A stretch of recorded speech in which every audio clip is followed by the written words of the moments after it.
তো দেখছেন আগলা যুগের মিস্ত্রি ঢালাই দিয়েছিল, তো মানে ঢালাই কিছু বুঝে না, ঢালাই বিছনা থেকে যে পোকা মার দিয়েছে বুঝতে পারলাম যে। এই জন্য এখন আবার আবার ছাদের পোকা মারছি ডাবল ঢালাই দিয়ে, ডাবল খরচ। দেখেন সিমেন্ট বালু ওপরে মিক্সচার করেছি, ওদিকে খানিক জায়গা ঢালাই দেওয়া হয়ে গেছে, আর এদিকে নতুন করে কাজ করছে।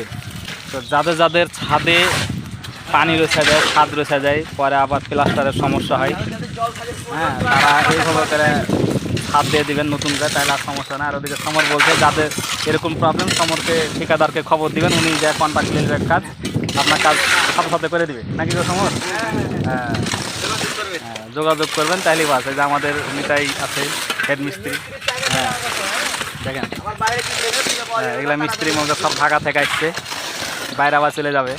সবচেয়ে একটা সুন্দর পরিবেশ আমাদের, দেখেন বাড়িটা একেবারে জঙ্গলের ভিতরে, দেখেন চারিদিকে জঙ্গল আর জঙ্গল, দেখাল খালি আমের গাছ, হ্যাঁ চারিদিকে খালি জঙ্গল আর জঙ্গল, চারিদিকে আমের গাছে লোড আছে, গাছে ভরপুর, নিরিবিলি ঠান্ডা বাতাস আবহাওয়া, খুব সুন্দর লাগে এই জায়গাটিতে।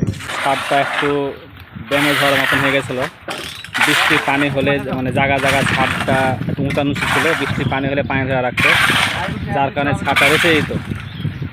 তার জন্য আজকে ডাবল ঢালাই দেওয়া হচ্ছে, ওপরে একটু ঢালাই দেওয়া হচ্ছে যেন বৃষ্টি পানি একেবারে নিচে নেমে যায়, এটাকে জল ছাদ বলা হয়।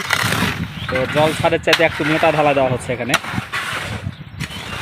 দেখছেন অনেকে কাজ করছে, যেখানে দেখতে পাচ্ছেন নিমাই, তারপর আমাদের কন্ট্রাক্টর হচ্ছে নিতাই, হ্যাঁ তারপর এদিকে আজিজুল, এদিকে ইঞ্জিনিয়ার আছে মেহেদি, যেখানে মানে ভাবছে, খুব চিন্তা ভাবনা করছে। আর আমার হচ্ছে ঠিকাদার, হ্যাঁ আজকে ঠিকাদার ইঞ্জিনিয়ার কন্ট্রাক্টর মানে সবাই আজকে হেল্পার আমরা, আর নিজের কাজ নিজেরা সবাই মিলে করতেছি, ভালো লাগছে। দেখতে পাচ্ছেন সবাই খুব সুন্দর করে কাজ করছে। হ্যাঁ সালাকে করে দাও, বানা যা হয় তা হবে, দাও হ্যাঁ দাও সালাকে ভালো করে দাও, পানি বেশি করে দাও, হ্যাঁ সালাকে একবারে মনে করে পানি বেশি করে দিবা, ঢালাই যেন হেভি ঢালাই হয়, হ্যাঁ এবার পাতলা করে দিবে যেন শুকাইতে যেন মেলা সময় লাগে। হ্যাঁ এরকম ঢালাই জীবনে দেখেনি, নিতাই কয়ে যে যেরকম ঢালাই জীবনে দেখেনি, একের ঢালাই হচ্ছে। আর এদিকে আমাদের ঠিকাদার না তার মেহেদি খালি ভাবছে, হ্যাঁ ইঞ্জিনিয়ার খালি ভাবছে কী মারা করছে এগুলো, হ্যাঁ তালা জীবনে কাজ দেখুন, এরকম কাজ দেখেনি। আর সমর ঠিকাদার খালি করে তালা মনে হয় 30 বললো।